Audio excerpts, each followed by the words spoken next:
ሰላም በያላችሁበት እንዴት ቆይታችኋል ተመልካቾቻችን? ይህ የኢትዮጵያ ቴሌቪዥን ነው። 7 ሰዓት ሆኖ ዳግም ዜና ኢትዮጵያ ወደ እናንተ መድረስ ጀምሯል። አበይት ጉዳዮቻችንን እናስተዋውቃችሁ።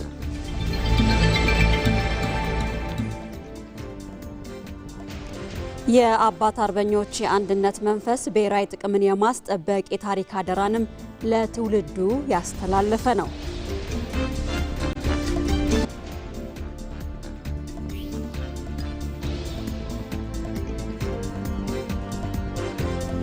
ፓርቲዎችን በማስተባበር በጥምረት እንዲንቀሳቀሱ የሚቀርበው ጥሪ ውጤት እያሳየ እንደሚገኝ ተገለጸ።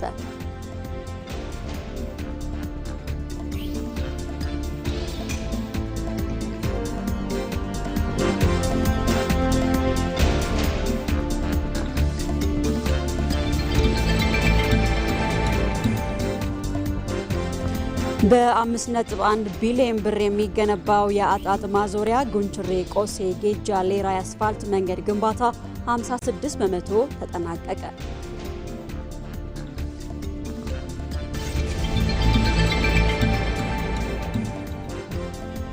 በስፖርት ዘገባችን በአውሮፓ ቻምፒየንስ ሊግ የቅድመ ጥሎ ማለፍ የመልስ ጨዋታዎች ሪያል ማድሪድ እና ፒኤስጂ ወደ ቀጣዩ ዙር ማለፋቸውን አረጋገጡ የሚሉት የሰዓቱ አበይት ጉዳዮቻችን ናቸው።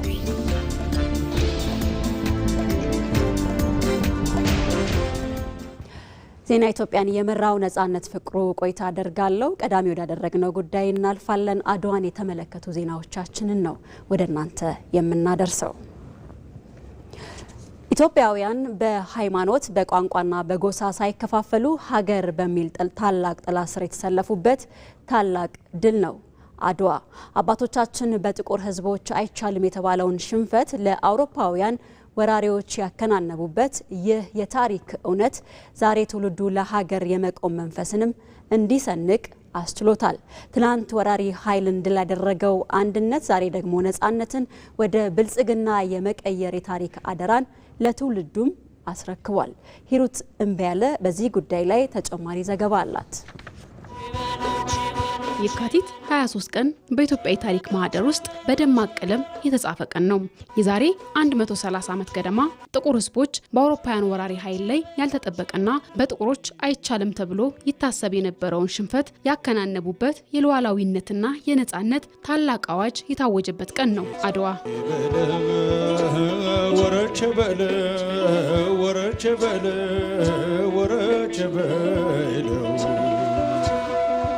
አድዋ ስሙ ብቻ ተራራ የሚያንቀጠቅጥ ዝናውም ከሰማይ በታች ለነጻነት ለሚታገሉት ሁሉ ተስፋን የሚሰጥ ነው።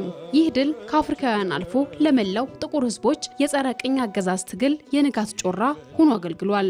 ኢትዮጵያውያን በሃይማኖት በቋንቋና በጎሳ ሳይለያዩ ሀገር በሚለው ታላቅ ጥላ ስር የተሰለፉበት ታላቅ የውል ማሰሪያችንም ነው። ይህንን የታሪክ አሻራ በምሁራን ሚዛን ስንፈትሸው ድሉ የአጋጣሚ ሳይሆን የጥበብና የአንድነት ውጤት መሆኑን እንረዳለን።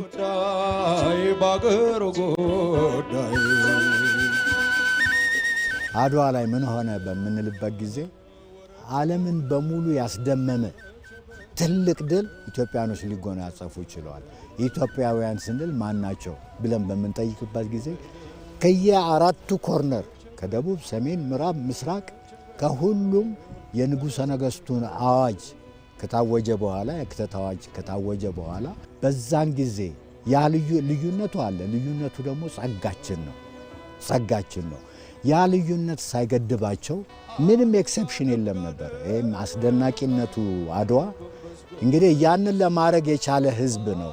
ያ አደጋ በመጣ ጊዜ አልሀገር ልንኖር አንችልም ብሎ ተረድቶ ሄዶ ተዋግቶ አሸንፎ ነጻነታችንን አስከብሮ ያ ነጻነት ደግሞ ከትውልድ ትውልድ እየተላለፈ እኛ ጋር ሊደርስ ይችላል። ታሪክ የሚኖረው በትውልድ ቅብብሎሽ ውስጥ ነው። ያ ትናንት በደም የተጻፈው ጽናት ዛሬ በወጣቱ ደም ውስጥ ለሀገር የመቆም መንፈስን ያነጸ ከአባቶች የተረከብነውን ነጻነት ወደ ብልጽግና የመቀየር ኃላፊነትንም ያስረከበ ሆኗል። አድዋ የኢትዮጵያ የጀግንነት ምሳሌ ነው። ስለዚህ ይህ ትውልድ አያቶቻችን ያደረጉትን አድዋ እየዘከረ ራሱ አድዋ መድገም አለበት ብዬ ነው የማስበው። እንዴት ይደግማል? የአካባቢውን ሰላም በመጠበቅ እንዴት ይደግማል? መንግስት የሚያደርጋቸውን ጥሪዎችን መቀበል እንዴት ይደግመዋል? ሌላ አገር እንደሌለው እያሰበ ደሙን ለሀገሩ መስጠት አለበት ብዬ ነው ማስበው ያንን ነገር ተደማምረው የዚህ ትውልድ አድዋ መሆን ይችላል አድዋ ትናንት በጦር ሜዳ የተመዘገበ የነጻነት ታሪክ ብቻ አይደለም ዛሬ ደግሞ በታላላቅ ብሔራዊ ፕሮጀክቶች እየተደገመ ያለ የጥቁር ህዝቦች ኩራት እንጂ ትናንት ወራሪ እንድል ያደረገው የኢትዮጵያውያን አንድነት ዛሬ ደግሞ በልማትና በአንድነት የምንደግመው የቤት ስራችን ነው አድዋ ሲነሳ ጋምቤላውም አፋሩም ሶማሊያም ሁሉም የሚባሉት ኢትዮጵያ ውስጥ ያሉት ህዝቦች ዘር ቀለም ሳይለያቸው ሃይማኖት ሳይለያቸው ጾታ ሳይለያቸው በጋራ በድል ያመጡት ነው ስለዚህ ያ ምንድነው አስተባሳቢ ትርክት ነበራቸው ማለት ነው ስለዚህ ያሁኑ ዘመን ትውልድ ደግሞ መንግስት በየጊዜው የሚያቀርባቸው አድዋ የመሰሉ ጥሪዎች ሁላችንም ይህ የዚህ ክልል ነው ይህ የዚህ ብሔር ነው ሳንል ሁላችንም በጋራ ሆነን እጅ ለእጅ ተያይዘን ደግመን አድዋ መስራት አለብን አድዋ ለብዙዎች የጦር ሜዳ ድል ነው ለዓለም ግን የጥቁር ህዝቦች የነጻነት ፋናና የታሪክ አቅጣጫ መቀየሪያ ማህተም ነው ዛሬ እዚህ የቆምኩት የታሪክ አሻራን ለመዘከር ብቻ ሳይሆን ያ ትናንትና በአባቶቻችን እንደምናጥንት የተገነባውን የይበገሪነት መንፈስ ለማስታወስ ነው ታሪክ የሚሰራው በትላንት ጀግነት ቢሆንም የሚጸናው ግን በዛሬው ትውልድ ኃላፊነት ነው አባቶቻችን በአድዋ ተራሮች ላይ በደማቸውና በአጥንቶቻቸው የጻፉት የነጻነት ውል ዛሬ በወጣቱ ትውልድ እጅ ላይ የሚገኝ ታላቅ አደራ ነው ያ ትውልድ ልዩነትን አጥብቦ ሀገርን የማዳን ተልእኮውን በድል አጠናቋል የዛሬው ትውልድ ደግሞ ያንን አንድነት ወደ ዘመናዊ ሀገር ግንባታ የመቀየር ታላቅ ትውልዳዊ አድዋ ከፊቱ ተደቅኗል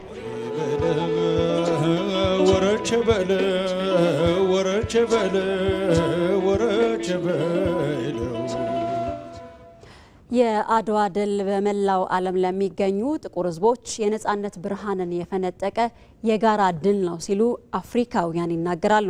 በአፍሪካ ምድር ኢትዮጵያ ቅኝ እንዳትገዛ ምክንያት የሆነው ይሄው የአድዋ ድል ለኢትዮጵያውያን የአሸናፊነት ማንነት እንዲላበሱም እንዲኖራቸውም አድርጓል። በዚህ ጉዳይ ላይ አቤል ሙልጌታ ተጨማሪ ዘገባ አለው። አድዋ ለጥቁር የሰው ልጆች ትንሳኤ ነው። ጥቁር በመሆን ብቻ በነጭ የበላይነት ሲንገላታ ለነበረው ሰው ልጅ ሰብአዊነትን በነፈገው አካል ላይ እኩልነትን አሊያም አሸናፊነትን ያስተማረበት የድል ታሪክ ነው። ያኔ በኢትዮጵያ ሰማይ ስር በአድዋ ተራሮች ግርጌ በ1888 የካቲት 23 በማለዳው የተጀመረው ገድል በኩለ ቀን ተገባደደ። ኢትዮጵያውያን ለመላው ዓለም አዲስ ታሪክንም አስመዘገቡ። ጥቁር ወራሪውን የነጭ ኃይል ድል አድርጎ ማሸነፉ በቅኝ ገዢዎች ቀንበር ለሚንገላታው አፍሪካዊ ጥቁር የሰው ልጅ ሁሉ አዲስ ተስፋን የሰጠ ሆነለት። በተቃራኒው ለቅኝ ገዢዎቹ ደግሞ ድንጋጤን የፈጠረ ዓለም አቀፍ ክስተት በባርነት ለወደቀው ጥቁር ነፃነቱን እንዲያስብና እንዲመኘው ከዛም አልፎ ታግሎና ድል አድርጎ እንዲነሳ ወኔም ሰጥቶታል። ለዚህም ነው ጋናዊው ኪንግ ዴቪድ አድዋ የኢትዮጵያ ብቻ ሳይሆን የሁሉም አፍሪካዊ ድል ነው የሚለው። በኢትዮጵያና በጣሊያን መካከል የተደረገ ጦርነት ነው። ቢሆንም ግን አድዋ የኢትዮጵያ ድል ብቻ አይደለም፣ ለሁሉም አፍሪካውያን የጋራ ድል ነው። በዚያም አያበቃም። አፍሪካዊ ማንነት ላላቸው በመላው ዓለም ላሉትም ጭምር የሚተርፍ ታላቅ የድል ታሪክ ነው። ሁሌም የምናከብረው፣ ሁሌም ከፍ የምናደርገው፣ በሄድንበት ሁሉ አድዋ ብለን የምንጠራው አስገራሚው ለእያንዳንዱ አፍሪካዊ የድል ታሪክ ስለሆነ ነው። በቅኝ ገዢዎች የበደል በትር ላጎበጠው አፍሪካውያን ሁሉ ነፃነትን ማሰብ የጀመረው አድዋ ላይ የፈነጠቀው አርነት በድል ሲታጀብ እንደሆነም የሚመሰክሩ ብዙ አፍሪካውያን ወንድሞች ናቸው። ደቡብ አፍሪካዊው ቦንጋኒ ጄክ ደግሞ ከነዛ መካከል አንዱ ነው። especially also having your own time, your own calendar. በተለይ ኢትዮጵያ የራሷ የሰዓትና የዘመን አቆጣጠር እንዲሁም መጽሐፍ ቅዱስ ጭምር ያላት ብቸኛ አፍሪካዊት ሀገር ናት። ይህ አስገራሚ ነገር ነው፣ ያለመገዛት ውጤት ነው። ይህንን በግልጽ ማስቀመጥ እፈልጋለሁ። የአፍሪካ ተስፋ የኢትዮጵያ እድገትና ብልጽግናን ማዕከል አድርጎ ነው የሚመሰረተው። ለዛም ነው የህብረቱ መቀመጫ አዲስ አበባ ይሆናል። ይህ ሀገር ከተለወጠ መላ አፍሪካ ይለወጣል፣ ያድጋል። ምክንያቱም ሰብአዊነትና ፍቅር ያለው ህዝብ ነው። ይህንን ነው ያሳየው። አፍሪካ መምሰል የሚገባት የኢትዮጵያ መልክ ነው። የቀደሙ አባቶቻችን ከዚህ ተምረው ነው ነፃ ያወጡ።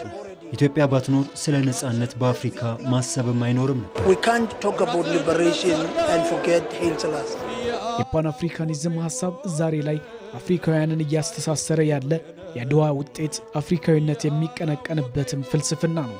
በአፍሪካ ትብብር እንዲጸና በአንድነት ቆሞ አሁንም አህጉሪቱ የሚያስፈልጋትን ለማድረግ ከአድዋ ብዙ መማርም ያስፈልጋል። ፓንአፍሪካኒዝም ትልቅ ጽንሰ ሐሳብና አስተሳሰብ ነው። የአፍሪካ ህብረትን የመሰረተው ይህ አስተሳሰብ ነው። አንዱ ስለ ሌላው ማሰብና መተባበር ያስፈልጋል። አፍሪካም በትብብር የላቀ እድገቷን እውን ማድረግ ትችላለች። በጋራ መቆም ብዙ ያተርፋል ብዬ አምናለሁ። አድዋም የዚያ ውጤት ነው። I have read about it. It's one of the things that gives us hope. ስለ አድዋ አንብቤያለሁ። ለአፍሪካ ተስፋን የሰጠ ክስተት ነው። ፓንአፍሪካኒዝምንም ወደ እውነት ያመጣው። ደግሞም የኢትዮጵያ ቀኝ ያለመገዛት ብዙ መልክ አለ። ተመልከት፣ በብዙ ሁኔታ ኢትዮጵያ ትለያለች። የራሳቸው ብቻ የሆነ ብዙ ነገር አለ። አድዋ ለሌሎችም የሚተርፍ የአፍሪካዊነትን መንፈስ እንዲፈጠር አድርጓል። ኔልሰን ማንዴላ ህልፈትን ተከትሎ በኢትዮጵያ የ3 ቀን ሐዘን ታውጆ ነበር። ይህንን ሌላ ማንም ሀገር አላደረገው። ይህ አፍሪካዊነት መንፈስ እጅጉን ጥሩ ነው። The spirit of that is very good. አፍሪካ ዛሬም የአድዋን መንፈስ ይዛ ድህነቷን ድል መንሳትም ያስፈልጋታል። የራሷ ችግሮችን በራሷ መፍትሄ መስጠትም የግድም ይሆናል። ከአድዋ ጉዳይ አልወጣንም። የአድዋ ድል ለኢትዮጵያውያን ብሔራዊ ኩራት ብቻ አይደለም፣ የማንነትና የአብሮነት መሰረት የሆነ ታላቅ እውነት ነው። ይህ ድል ከኢትዮጵያውያን አንድነት ባለፈ በተለይም ለዓለም ጥቁር ሕዝቦች በነጻነት መቆም ተምሳሌትም ሆኗል። የፓንአፍሪካኒዝም ንቅናቄ ሲነሳ ደግሞ አጼ ኃይለሥላሴን ጨምሮ በርካታ የአፍሪካ መሪዎች ስማቸው በጉልህ ይነሳል። መቅደላዊ ደረጀ በዚህ ጉዳይ ላይ ተጨማሪ ዘገባ አዘጋጅታለች። የአድዋ ድል ለፓንአፍሪካኒዝም ንቅናቄ መጠናከር ሚናው የጎላ ነበር። ድሉ አፍሪካውያን ራሳቸውን ማስተዳደር ይችላሉ የሚለውን መንፈስ የገነባ ታሪካዊ ክስተት ነው። ከአድዋ ድል በፊት የነበረው የቅኝ ግዛት እሳቤ አውሮፓውያን ሊሸነፉ የማይችሉ ጥቁርንም የመግዛት መብት ያላቸው ተደርጎ ይቆጠር ነበር። ታላቁ የአድዋ ድል ግን ይህንን አመለካከት በዓለም አቀፍ ደረጃ በመሰባበር የኢትዮጵያን አልሸነፍም ባይነት አስመስክሯል።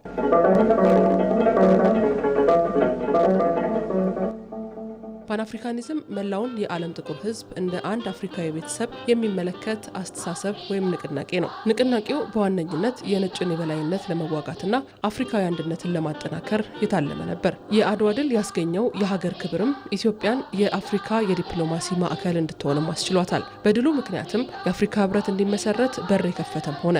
ይኸው የፓንአፍሪካኒዝም ወይም የአፍሪካዊነት እሳቤ ከሀሳብነት ወደ ተቋማዊ መዋቅር እንዲሸጋገርም አድርጓል። ፓንአፍሪካኒዝም በፖለቲካ፣ በስነ ጽሁፍ፣ በሙዚቃና በባህል የተቃኘ ሰፊ ንቅናቄ ነበረ። የአፍሪካዊነት ዓላማ በቀደሙት ዘመናት ሲጠነሰስ አፍሪካን ከቅኝ አገዛዝ በማላቀቅ በፖለቲካና በኢኮኖሚ የጠነከረ ግዙፍ አህጉርን መመስረት ነበር። የአፍሪካ አህጉር በቅኝ አገዛዝ ለዘር መድልኦ አፍሪካውያንም ለከፍተኛ የሰብአዊ መብት ረገጣ መዳረጋቸው የታሪክ ድርሳናት ያስረዳሉ። ይህን ተከትሎም በአፍሪካውያንና የዓለም ጥቁር ሕዝቦች ላይ ይደርስ የነበረውን በደል በማስቆም የጥቁር ሕዝቦችን ሰብአዊ መብት ለማስከበርና ነጻነታቸውን ለማረጋገጥ ከአፍሪካ ውጭ ይኖሩ በነበሩ የአፍሪካ ተወላጆች የፓንአፍሪካኒዝም ንቅናቄ ተጀመረ።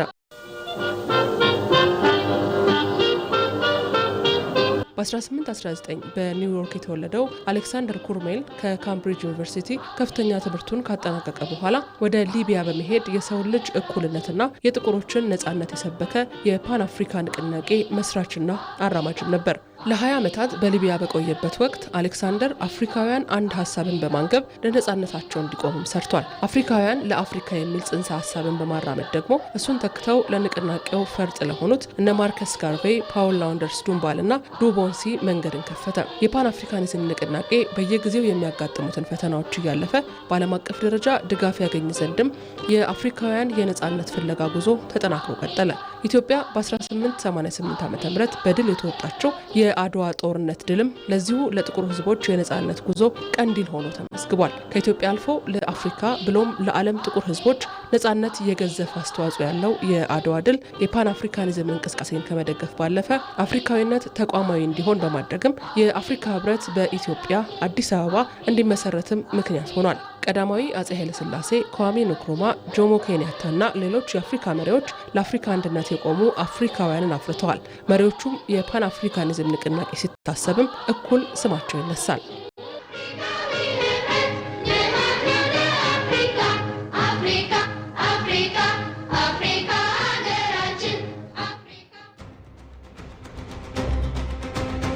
ላለመውደቅ መጽናታችን ከዚህ ይጀምራል።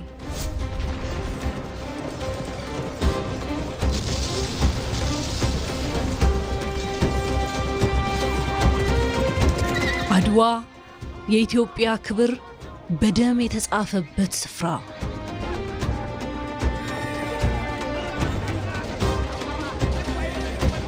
በወል የደመቅንበት የክተታችን ጥሪ። እዚህ የተዘከረው ዘመንን የሚሻገር አንጸባራቂ ድል ነው።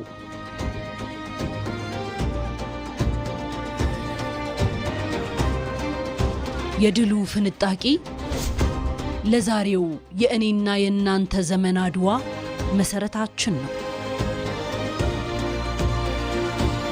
የኔ ዘመን ኢትዮጵያ ታሪክን አስውባ የራሷን አድዋ በኩራት ትፈጽማለች።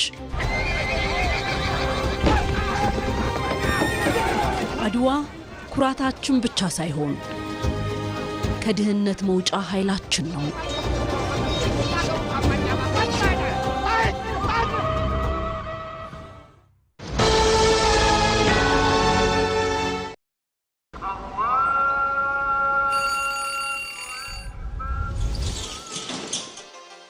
እነሆ ቸርነትና መተሳሰብ የሚጸናበት አንድ ሆነን የፈጣሪን ምሕረት የምንጠይቅበት ካለን አካፍለን አብሮነታችንን የምናጠናክርበት ልቦች የሚራሩበት እጆች የሚዘረጉበት የምንናፍቀው የረመዳን ወር መጣ።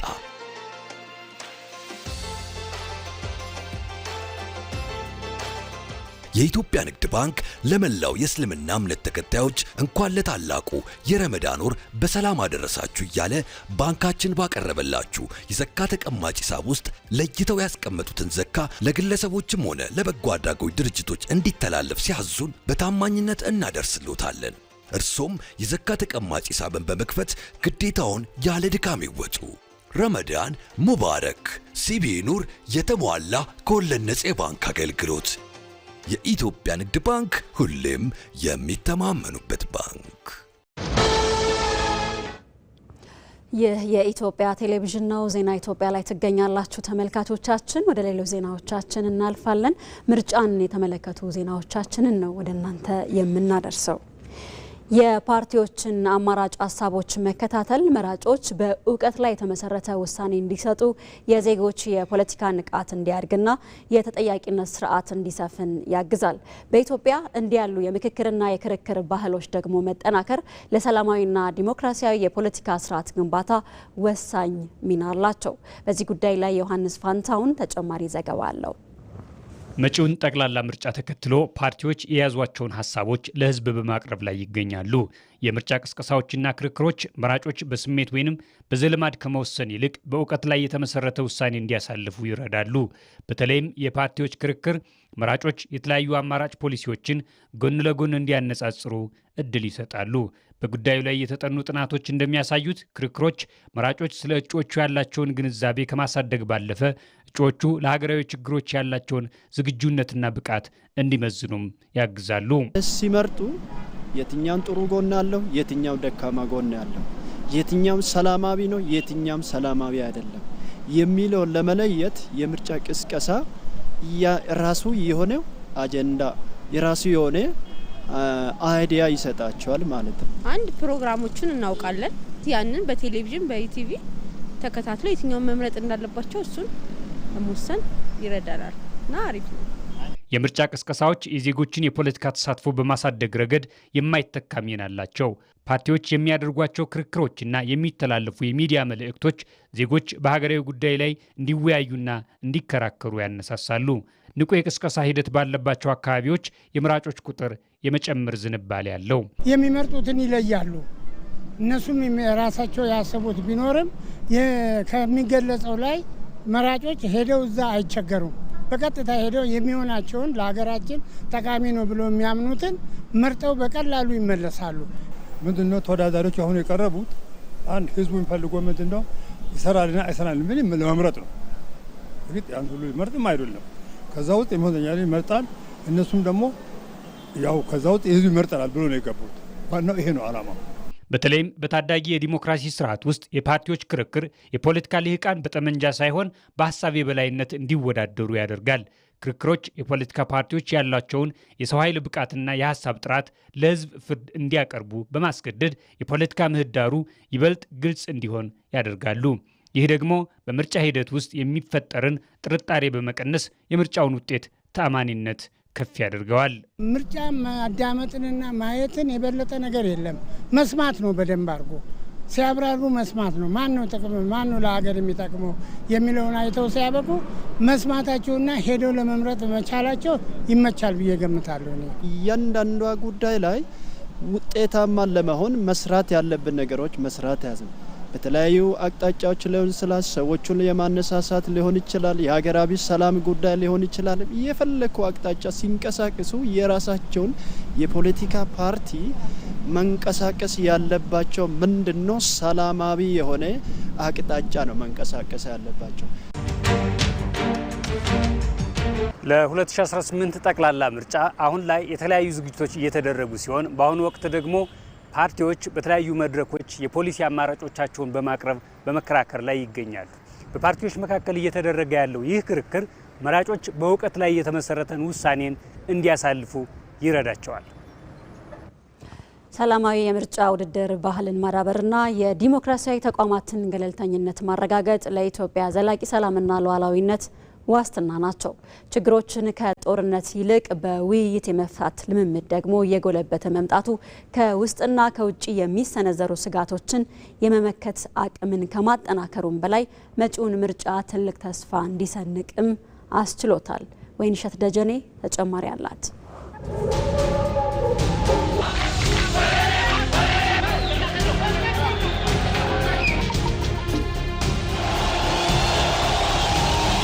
ኢትዮጵያ ለዘመናት የቆየባትን የኃይል ስልጣን ሽግግር አዙሪት ሰብራ በምርጫና በዲሞክራሲያዊ ስርዓት ግንባታ አዲስ ምዕራፍ ለመጀመር በሂደት ላይ ትገኛለች። እየተገነባ ባለው የዲሞክራሲ ስርዓት ዜጎች የስልጣን ምንጭ መሆናቸውን በተግባር የሚያሳዩበትም ዋነኛው መንገድ ምርጫ ነው። አንድ ዜጋ የሚሰጠው ነፃ ድምጽ የሀገርን ዕጣ ፈንታ የመወሰን አቅም ያለውና ይህም ግለሰባዊ ነፃነትን፣ ሰብአዊ ክብርን የሚያረጋግጥ ከመሆን ባለፈም ነገን ዛሬ ለመስራት ወሳኝ ምዕራፍ ነው። ቀደም ሲል ስልጣን በደም መፋሰስ ይለወጥ የነበረበትን ታሪክ በመቀየር በውይይትና በህጋዊ መንገድ የሚደረግ ሽግግርን እያዳበረ እንዲሄድም እየታዩ ያሉ ልምምዶች ማሳያ ናቸው። ዲሞክራሲ እንግዲህ ያው በሂደት እየተገነባ የሚመጣ ነው። ነገር ግን የወጣንባቸው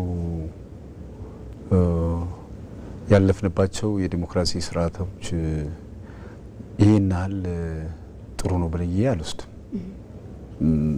ብዙ ችግሮች የነበሩበት ውስብስብ ችግሮች የነበሩበት የዲሞክራሲ ስርዓት ነበረ። ስለዚህ እነዛ ደግሞ ብዙ ችግሮችን ፈጥረው በሀገሪቷ ላይ ያለፉበት ሁኔታ ነበር። ምርጫ ስንል አንዱ የዲሞክራሲ መገለጫ ነው። ምርጫን የምታደርግ ሀገር ደግሞ የዲሞክራሲን ስርዓት ግንባታ የምትከተል ሀገር ነች። ያው ብዙ ነገሮች ለውጦች ታይተውበታል በ2013 ምርጫ እና የሀገራችን የዲሞክራሲ ሂደቱ ከጨለማ ወደ ብርሃን የተለወጠበትና የተቀየረበት አሰራርን የዘረጋ ነው። ዛሬ በምርጫ ሂደት የሚታየው የሰላማዊ ውድድር ባህል ለሚቀጥለው ትውልድ የሚተላለፍ ትልቅ ቅርስ ተደርጎ ይወሰዳል። ችግሮችን በጦርነት ፋንታ በውይይት የመፍታት ባህልን ያዳብራል።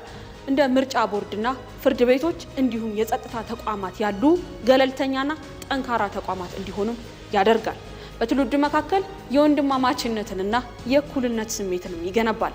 ለዚህ ደግሞ በቅርብ ዓመታት በተሰሩ የተቋማት ግንባታ ስራዎችም ተገልጠዋል።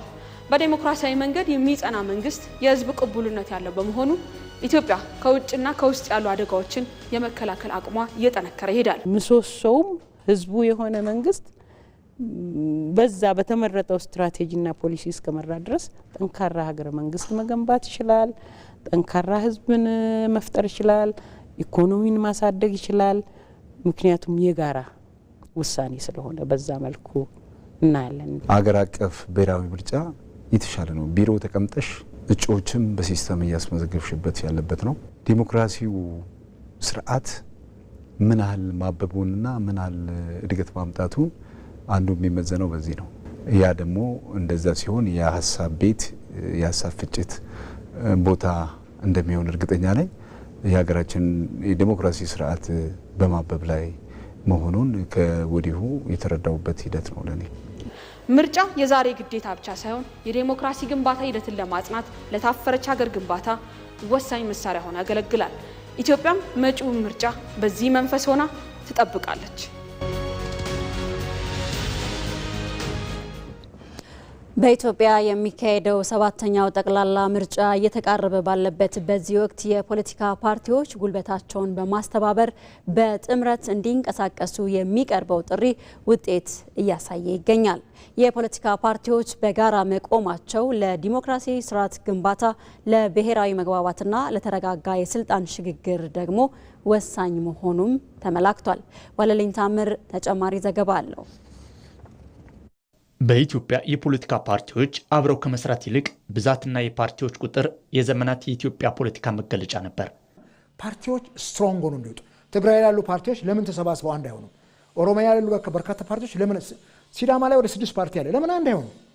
ሲዳማ አንድ ክልል እኮ ነው። ወላይታ ላይ 4-5 ፓርቲዎች ለምን አንድ አይሆኑም? አንድ ሆነው ስትሮንግ ሆነው ሲወጡ መንግስትን በምርጫ መጋደር ይችላሉ። ለዲሞክራሲ ስርዓት ግንባታ፣ ለብሔራዊ መግባባትና ለተረጋጋ የስልጣን ሽግግር ያለውን ሚና በማየት ሁለትና ከዛ በላይ የሆኑ የፖለቲካ ፓርቲዎች የጋራ ዓላማን አንግበው በሚያደርጉት ስምምነት ጥምረት ይፈጥራሉ። በአሁኑ ወቅት በኢትዮጵያ የምርጫ ሕግ መሰረት ፓርቲዎች አብረው ለመስራት በትብብር፣ በጥምረት፣ በግንባርና በውህደት መልክ መሳተፍ እንዲችሉ እድል ተፈጥሯል።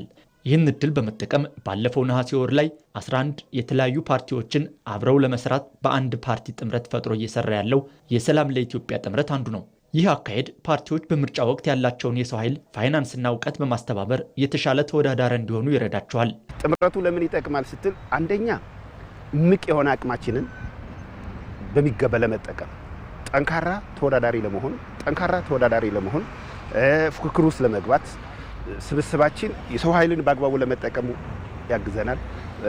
ሪሶርስን በአግባቡ ዩቲላይዝ እና ሞቢላይዝ ለማድረግ ያግዘናል።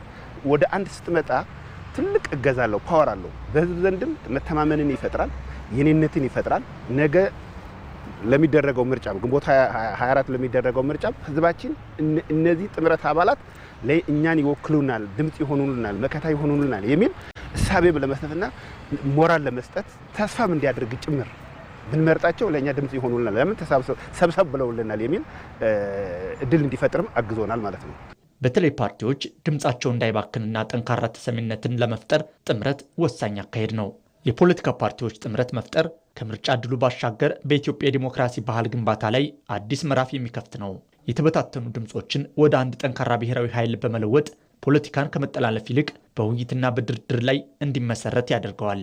የኛ የጥምረቱ አባል ፓርቲዎች ኢህአፓ፣ እናት፣ መያድ፣ መላው አንድነት ኢትዮጵያና አማራ ጊዮናዊ የሚባሉ ፓርቲዎች ናቸው። አንድ ላይ በመሆን ጥምረቱን የመሰረት ነው። ጥምረቱ የቀረበ ወይም ደግሞ ድንገት አሁን የተመሰረተ አይደለም። ለ4 ዓመታት ያህል ሲሰራበት የቆየ ትልቅ ዓላማ ሰንቆ ያለ ጥምረት ነውና ከተደራሽነት አንጻር እንደገና ደግሞ ይሄ ከኢኮኖሚካል ነገሮች አንጻር ከሀገር ስቴቢሊቲ አንጻር ዲሞክራሲን ፕራክቲካሊ ከማየትና ከመተግበር አንጻር ወደንና ፈቅደን ጥምረቱን መመስረት ችለናል። የሰላም ለኢትዮጵያ ጥምረት ፓርቲ ጥምረትም መጪውን 7ኛውን ጠቅላላ ምርጫ ማሸነፍን የተሻገረ ከፍተኛ ፋይዳ እንዳለው ይገልጻል። ጥምረቱ ውስጥ ስንገባ በመጀመሪያ ደረጃ በዓላማ ነው። በዓላማና በትግል መስመር ካልተዋህድክና ካልተስማማ መሄድ አትችልም ማለት ነው። ዓላማችን አንደኛ አብዛኛዎቻችን የክልል ፓርቲዎች ነው። የክልል ፓርቲዎች ደግሞ የሚፈልጉት በአብዛኛው ምንድን ነው? አንደኛ ተመጣጣኝ የሆነ የስልጣን ውክልናና ራስን በራስ ማስተዳደር ጥያቄ የሚል የአብዛኛዎቹ የብሔር ብሔረሰቦችና ሕዝቦች ጥያቄ አለን። ይህንን ያነገበ ዓላማ አለን ማለት ነው። ሁለተኛ ደግሞ በሀገራችንና ጠንካራ መድበለ ፓርቲ ስርዓት እንዲገነባ ፓርቲዎች በጋራ ሲቆሙ ለዜጎች ሰፊ አማራጭን ይዘው ከመቅረባቸውም በላይ በሀገራዊ ጉዳዮች ላይ የሚኖራቸው አቅም እንዲጎለብትም ይረዳል። ይህም በሂደት የፓርቲዎችን ተቋማዊ ጥንካሬ በማሳደግ ለዘላቂ ሰላምና ለተረጋጋ የስልጣን ሽግግር መሰረት የሚሆን ጠንካራ የፖለቲካ ስርዓት ለመገንባት ወሳኝ ሚና ይጫወታል። በመሆኑም የፓርቲዎች ጥምረት የምርጫ ስልት ብቻ ሳይሆን የነገዋን ዲሞክራሲያዊት ኢትዮጵያን እውን የማድረጊያ ዋነኛ መሳሪያ መሆኑን ማየት ይቻላል። ከኢትዮጵያ ቴሌቪዥን የሚተላለፍላችሁን ዜና ኢትዮጵያ እየተከታተላችሁ ትገኛላችሁ ተመልካቾቻችን። ወደ ሌሎች ዜናዎቻችን እናልፋለን። ከቱሪዝም ልማት የሚገኘውን ጥቅም በአግባቡ ለመጠቀም ሰላም ወሳኝ በመሆኑ በየደረጃው ሰላምን ለማስጠበቅ የሚደረጉ ጥረቶች ተጠናክረው ሊቀጥሉ እንደሚገባ የደቡብ ኢትዮጵያ ክልል ርዕሰ መስተዳደር አቶ ጥላሁን ከበደ ተናገሩ። የመደመር መንግስት ለቱሪዝም ልማት በሰጠው ልዩ ትኩረት አመርቂ ውጤት መገኘቱን የተናገሩት ደግሞ የቱሪዝም ሚኒስትር ሰላማዊት ካሳ ናቸው።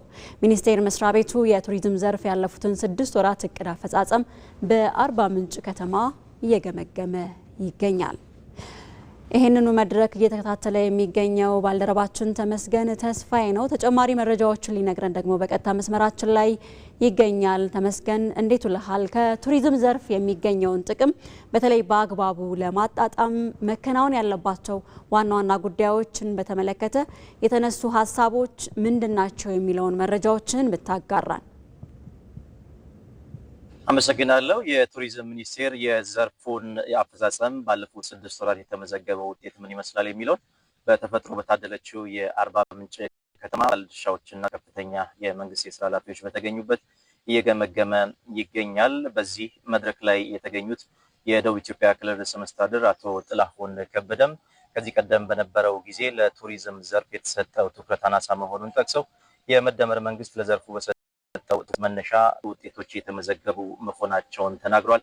በተለየ መልኩ ደግሞ የቱሪዝም ሀብት ተብሎ በሚጠቀሱ 4 ዋና ዋና ዘርፎች በታሪክ፣ በባህል እንደዚሁም ደግሞ በተፈጥሮ ሀብትና በብዛ ሃይማኖት ላይ የተሰሩ ስራዎች አበረታች ውጤት የተመዘገበባቸው ዘርፎች፣ ቱሪዝም ልማቱን ለማበልጸግ የተሰሩ ስራዎች በተለይም ባለፉት ጊዜያቶች የአፍሪካ ከፍተኛ መሪዎች በአዲስ አበባ ተገኝተው የታደሙበትን የአፍሪካ ህብረት ጉባኤንም ለማሳያነት ጠቅሷል። በዚህ ወቅት እንደተመላከተው ኢትዮጵያ በዘርፉ የሰራችው የተለየ ትኩረት እንድታገኝ ያስቻላት መምጣቱን ነው የተናገሩት። በተመሳሳይ በደቡብ ኢትዮጵያ ክልልም በዩኔስኮ የተመዘገቡ 4 ቅርሶች መኖራቸውን ጠቅሶ እነኝህን ቅርሶች የመጠበቅና የማስተዋወቁ ስራ በቀጣይ ጊዜያቶች በዘርፉ ለተሰጠው ትኩረት መነሻ ተጠናክሮ እንደሚቀጥል አንስቷል። ይህ በእንዲህ እንዳለ ከዘርፉ የሚገኘውን ጠቀሜታም በሚገባ ለማጣጣም ሰላም ወሳኝ ጉዳይ በመሆኑ በሁሉም የሀገሪቱ ክፍሎች ሰላምን ለማስጠበቅ የሚደረጉ ጥረቶች ተጠናክሮ ሊቀጥሉ ይገባል። የውስጥና የውጭ ኃይሎችን የመከላከል ሰላማችንን የማጽናት ስራ የጋራ ርብርብ የሚፈልግ ጉዳይ ነው ተደምጧል። የአርባ ምንጭ ከተማ ከንቲባ ዶክተር መስፍን ማንዛ በኩላቸው እንደ አርባ ምንጭ ከተማ ዘርፉን ለማነቃቃትና የቱሪዝም ማዕከል ለማድረግ የተጀመሩ ስራዎች በተለያዩ ዘርፎች የተከናወኑ መሆናቸውን አንስቷል።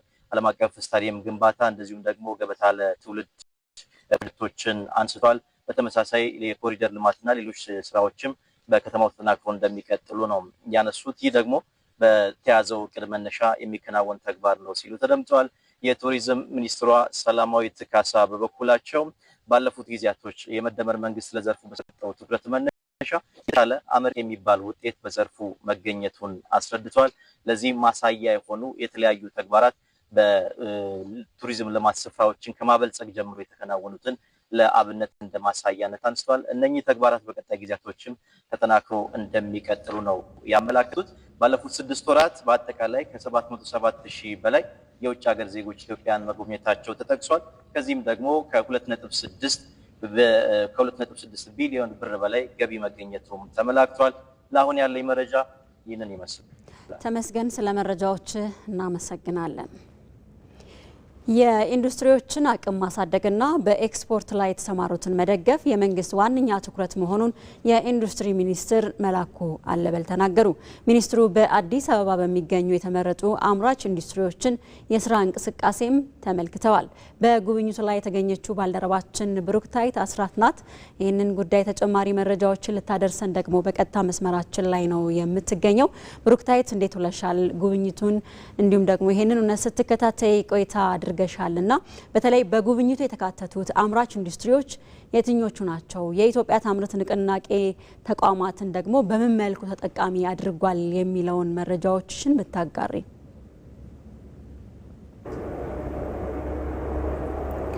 አመሰግናለሁ። እንግዲህ የኢትዮጵያ ታምርት ንቅናቄ ከ4 ዓመት በፊት የተጀመረ ንቅናቄ ነው። እንደ ሀገር በከተማም ደግሞ ሰፋፊ ስራዎች የተሰሩበት የነበረ ንቅናቄ መሆኑ ይታወቃል።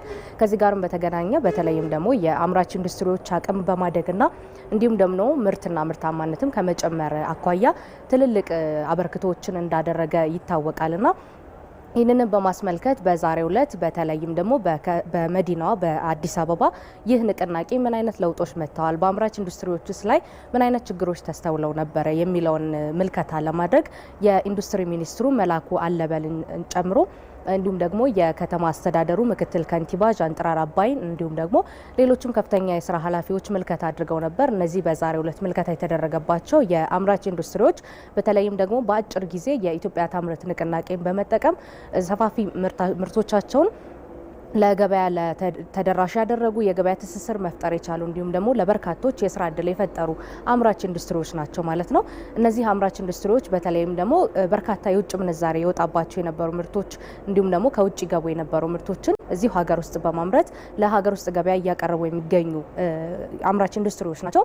በተለይም ደግሞ በእንጨት ምርት ላይ የተሰማራ ከዛ ባሻገር የካልሲ ምርት እያመረተ የሚገኝ ፋብሪካ እንዲሁም ደግሞ የተለያዩ የስንዴ ውጤቶችን የመኮሮኒና ፓስታ እያመረተ የሚገኝም አምራች ኢንዱስትሪ በዛሬው ዕለት ምልከታ ተደርጓል። ከዛ ባሻገር የተለያዩ ቦርሳዎችንም እያመረተ የሚገኝ ከዚህ በፊት ከውጭ ገቡ የነበሩ ምርቶችን እያመረተ የሚገኝ አምራች ኢንዱስትሪ ነው በዛሬው ዕለት ምልከታ የተደረገባቸው።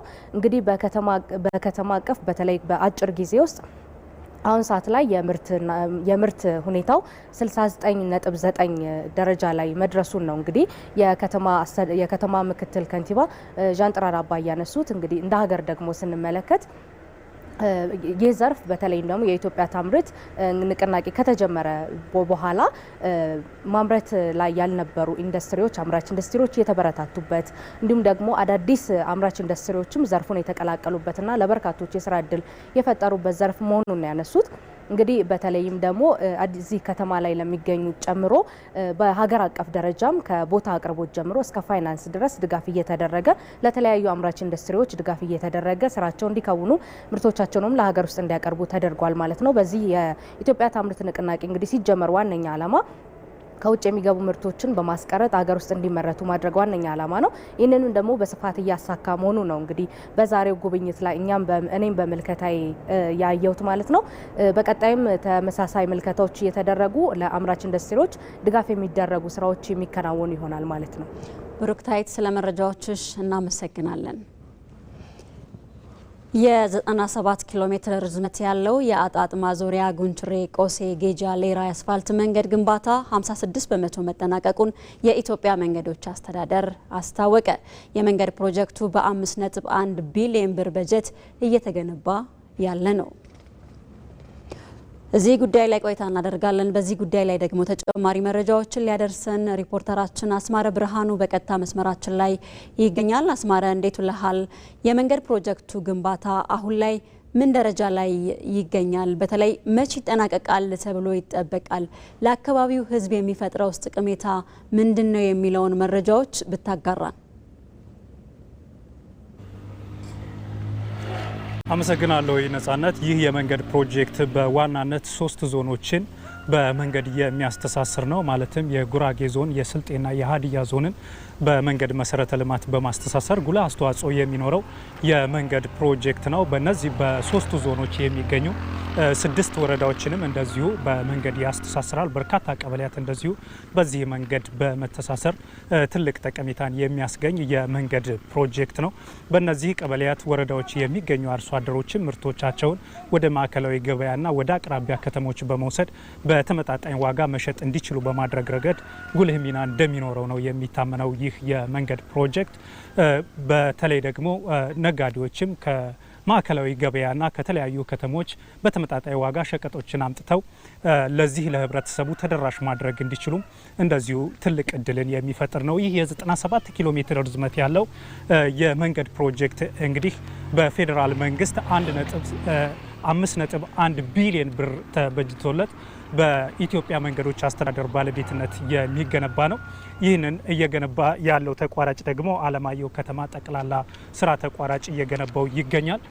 የአለማየሁ ከተማ ጠቅላላ ስራ ተቋራጭ እንደገለጸልን ከሆነ ይህንን የመንገድ ፕሮጀክት ባለፈው ጥር ወር አጠናቆ ለአገልግሎት ክፍት ማድረግ ይቻል ነበር።